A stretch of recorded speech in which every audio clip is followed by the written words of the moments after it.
इनकलाब जिंदाबाद दोस्तों। और अगर आपके खून में गर्मी है और आप सोचते हैं कि इस देश के युवाओं की दिशा और दशा दोनों खराब है। दशा इसलिए कि हर बार एक नया पेपर लीक और उसके बाद में युवाओं को दिशाहीन हो जाना और उनको अभी समझ नहीं आ रहा कि उन्हें करना क्या है। तो मुद्दा ये है कि अगर आप के खून में गर्मी है तो फिर आप आइए यहाँ पर। आप किसी भी राजनीतिक दल के व्यक्ति हो सकते हैं, किसी भी वैचारिक तौर से आप कुछ भी हो सकते हैं, लेकिन सबसे ज़रूरी चीज़ है कि आपके घर में आपके बच्चे हैं।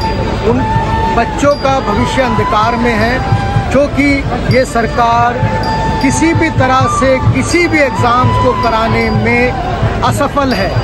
और सरकारी नौकरियों का ये हाल है। फिर लेबर लॉ ऐसे आए हैं, 4 जो कानून आए हैं, फिर लेबर करना मुश्किल हो जाएगा, 12 घंटे की नौकरी। फिर शिक्षा की नीति ऐसी आ गई है कि आपके बच्चों को 4 साल तक ग्रेजुएशन में फंसाए रखने का ये चाल है इनकी। तो युवा अगर अभी नहीं जागेगा तो फिर उसके पास मौका नहीं है। तो ये जो प्रोटेस्ट है ये केवल कॉकरोच पार्टी का या किसी एक व्यक्ति का प्रोटेस्ट नहीं है, ये युवाओं का प्रोटेस्ट है। आपको आना ही पड़ेगा। आप अगर नहीं आ सकते, दिल्ली के बाहर हैं, तो आप सोचिए कि आप क्या कर सकते हैं। तो आप एक सोशल मीडिया पे पोस्ट डालिए, आप वहीं पर एक अपना अनशन रख लीजिए, एक सिंबॉलिक अनशन रख लीजिए। आप बाहर खड़े हो जाइए पोस्टर लेकर और उसमें अपने दिल की बात कहिए, ताकि हम युवाओं की लड़ाई को कंधे से कंधा मिलाकर लड़ सकें। एक बार फिर से इनकलाब जिंदाबाद।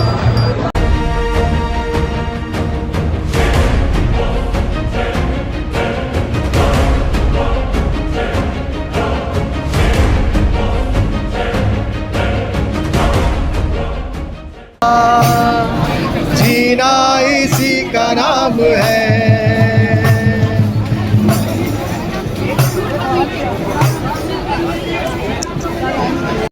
धन्यवाद भाई। और यहाँ पर उपस्थित मेरे इस देश से प्रदेश से आने वाले एक एक नौजवान, एक एक साथी का मैं बहुत बहुत धन्यवाद आभार करूंगा कि जो ये संघर्ष की लड़ाई, जो अपने अस्तित्व की लड़ाई आप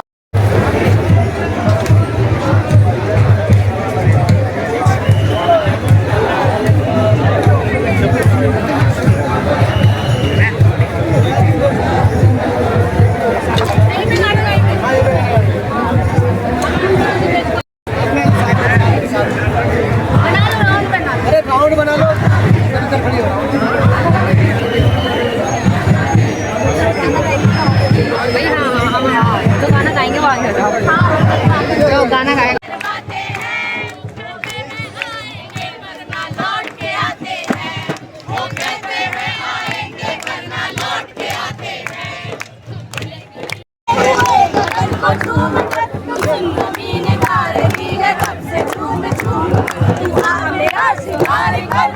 मुझे हसीन अगर कहीं है स्वर्ग तो उतार ला जमीन पर। तू जिंदा है, तू जिंदा है, जिंदगी की जीत में यकीन कर। अगर कहीं है स्वर्ग तो उतार ला जमीन पर। तू जिंदा है, क्या आई मौत तेरे द्वार पर। अगर तुझे न चल सकी चली गई वो हार कर। जिंदगी एक बार मिलती है और मौत एक बार, और इस जिंदगी में आपने क्या किया है वो आपको हिसाब देना पड़ेगा मरते वक्त। अगर आज नहीं जागे तो कभी नहीं जागोगे। तो फिर मुर्दा हो मुर्दा। मौत तेरे द्वार पर मगर तुझे न चल सकी चली गई वो हार कर। हजार में सितर गिराई मौत तेरे द्वार पर मगर तुझे न बातें हैं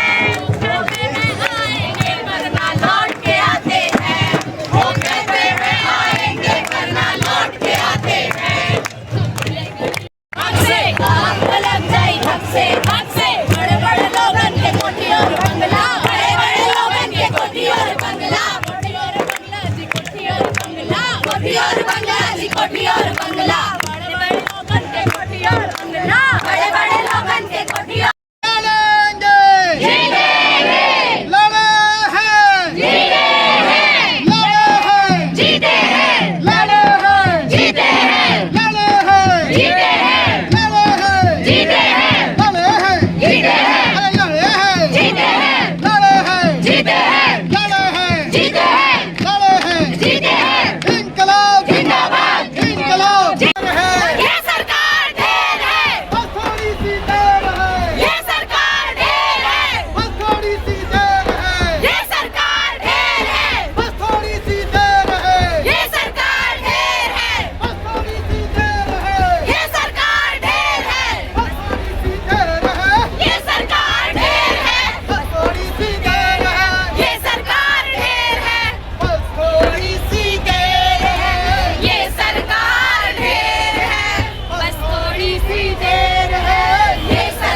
देखिए और महसूस कीजिए इस आंदोलन के रंग को, इस जुनून को, इन जज्बात को।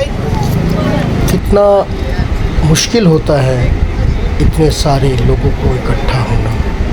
आप शादी करते हैं तो शादियों में आपके रिश्तेदार नखरे करते हैं, लेकिन यहाँ कोई किसी को नहीं जानता, कोई किसी को नहीं पहचानता। सब में के मन में बस एक यकीन, एक विश्वास, एक लोकतंत्र को ज़िंदा रखने का सपना, और इसी सपने के साथ सब लोग खड़े हुए हैं साथ साथ। तो ये केवल एक आंदोलन नहीं, ये लोकतंत्र का मेला है। आइए देखते रहिए मेरे साथ साथ।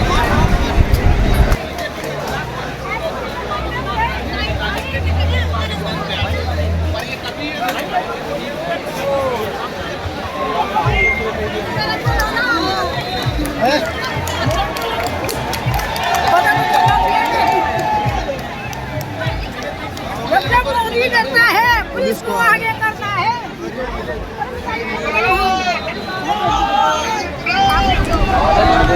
अगर आप ध्यान से सुनेंगे तो आपको रोज़मर्रा की परेशानियां सुनाई देंगी।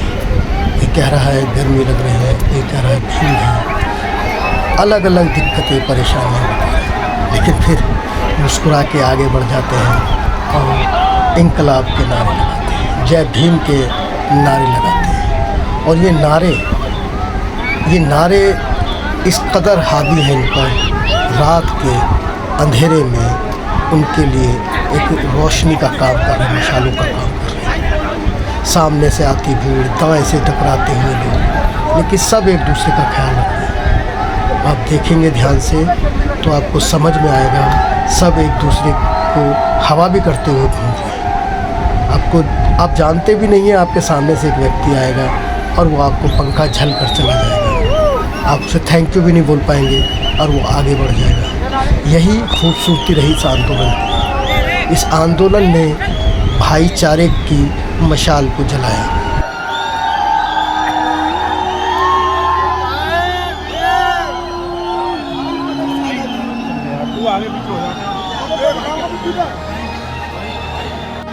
तो रात के बजे हैं करीब 11 और ये जंतर मंतर का दृश्य है और मेडिकल कैंप है। और ये यहाँ पर प्रोटेस्ट साइड पर अलग अलग तरह के नारे हैं।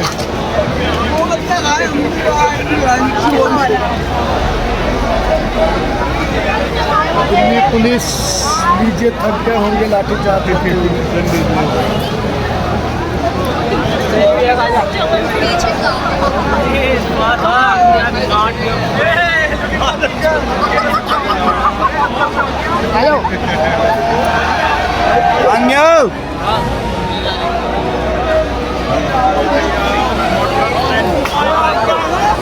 और ये मेला है,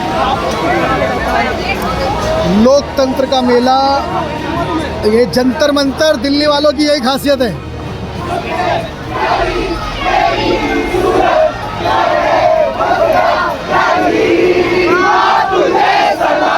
अम्मा तुझे सलाम,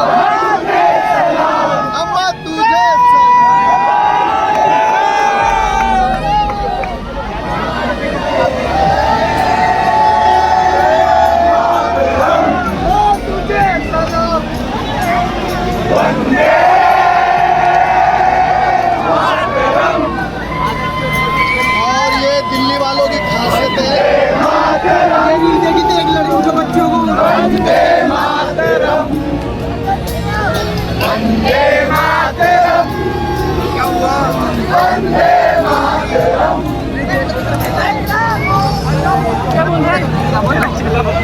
डिमांड क्या है? रेजिग्नेशन की डिमांड है। रेजिग्नेशन की डिमांड है और अकाउंटेबिलिटी की डिमांड है और हम आपसे मिलने की डिमांड है। अच्छा, जैसे अगर वो रेजिग्नेशन दे देते हैं तो आप किसको बिठाना चाहते हो?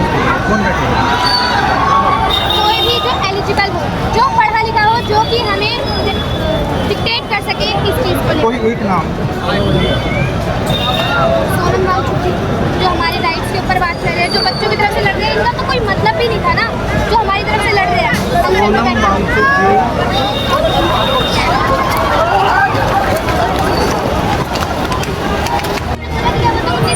कि 16 तारीख को आ चुका था, ChatGPT से प्रॉम्प्ट लेके वो बकवास कर देते हैं, अपने हिसाब पे आ गए फ्रेंड्स, हेलो फ्रेंड्स, मित्रों से फ्रेंड्स क्या आ गए हैं, फ्रेंड्स की ताकत देखकर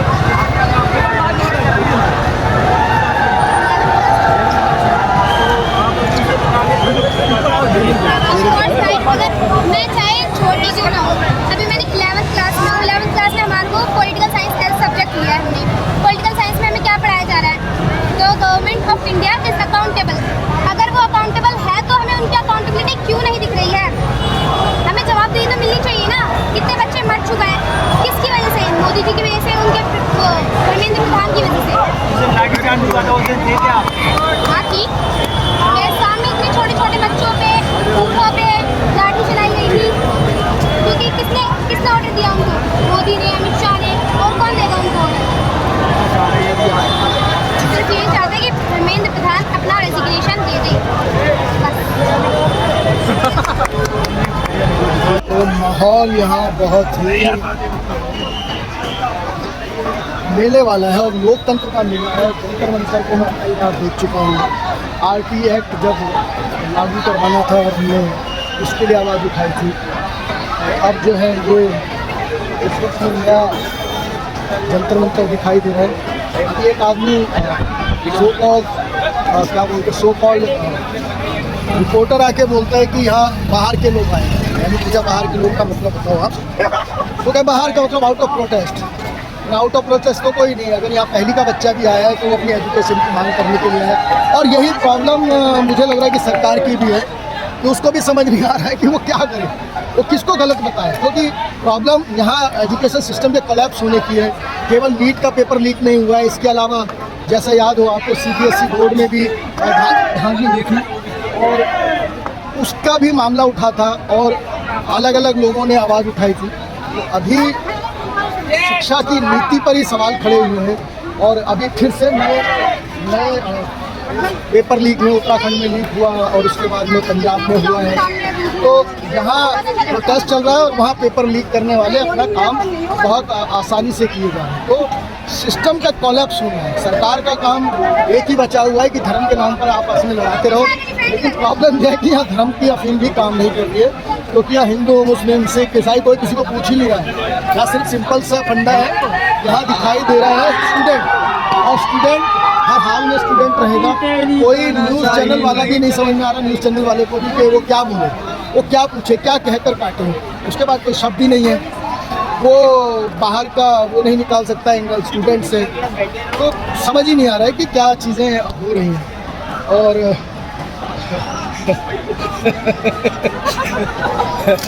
और यहाँ मतलब अब मुझसे एक सवाल हो रहा है कि जेनजीज जो है गालियों में बात कर रहे हैं। तो भाई मुझे ऐसा लगता है कि जब कोरोना में मोदी जी ने एक अनप्लैन्ड काम किया और सारे बच्चों को बिठा दिया मोबाइल के सामने पढ़ने के लिए, और जब पढ़ने के लिए में फिर वो रोस्ट वीडियोस चले और जो आज इतने बड़े बड़े यूट्यूबर हो गए हैं वो उन्हीं वीडियोस की वजह से हुए और ये सारा यूथ उसी लैंग्वेज को सीखा है।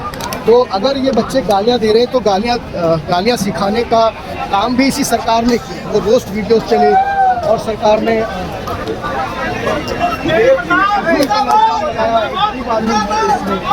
और उसी दौरान एजुकेशन सिस्टम के अभी हिस्ट्री बदल रहे हैं।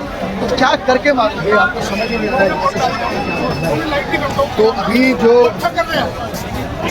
जो ये प्रोटेस्ट है रात को ऐसे चल रहा है जैसे मेला, और वाकई ये लोकतंत्र का मेला है और ये अपने तरीके का प्रोटेस्ट है। मीम्स हैं अलग अलग तरह के और बहुत सीरियस काम है। भगत सिंह ये सब तरह के और ये रात को मोदी जी का अपडेट आया है, तो मोदी जी तुरंत से यहाँ पे भी अपडेटेड तो मोदी जी सोच रहे हैं कि मैं डाल तो यहाँ पर हम लोग पात वाला सीन है कि तुम तुम डाल डाल हम पाँच पाँच। मोदी जी को लगा कि मोदी जी की बात रात को 12 बजे जैन जी बन जाएंगे। उनको पता होना चाहिए 75 साल के हो चुके हैं, वो मेलोनी के साथ में रिश्ता दिखाकर या और सारी चीज़ें करके वो नहीं बन पाएंगे जी। वो वैसे ही रहेंगे जैसे हैं वो, और उनकी राजनीति धर्म की है, इसके अलावा कोई राजनीति नहीं और कुछ है ही नहीं उनके उसमें। नाम बदलो, नाम बदलने का काम है उनका, यही काम है और इसके अलावा कोई काम नहीं आता भी नहीं मुझे लगता है। उन्हें यही आता है हाँ ही करते रहो। और यहाँ डाल डाल पाँच पाँच वाला रात को मोदी जी एक शब्द बोल रहे हैं और यहाँ पर शब्द से पूरा का पूरा निबंध लिख देते हैं बच्चे। तो इस बार जो राहुल गांधी को इन्होंने पप्पू साबित करने के लिए 12 साल लगाए, मुझे लग रहा है कि 1 महीने में इससे बड़ा पप्पू मोदी जी को साबित कर दिया यूथ ने। जितनी गालियां राहुल गांधी को नहीं दी होगी कोई RSS और बीजेपी ने, उतनी गालियां मुझे लग रहा है कि ये जैन जी ने इन 1 महीने के अंदर में मोदी जी को दी।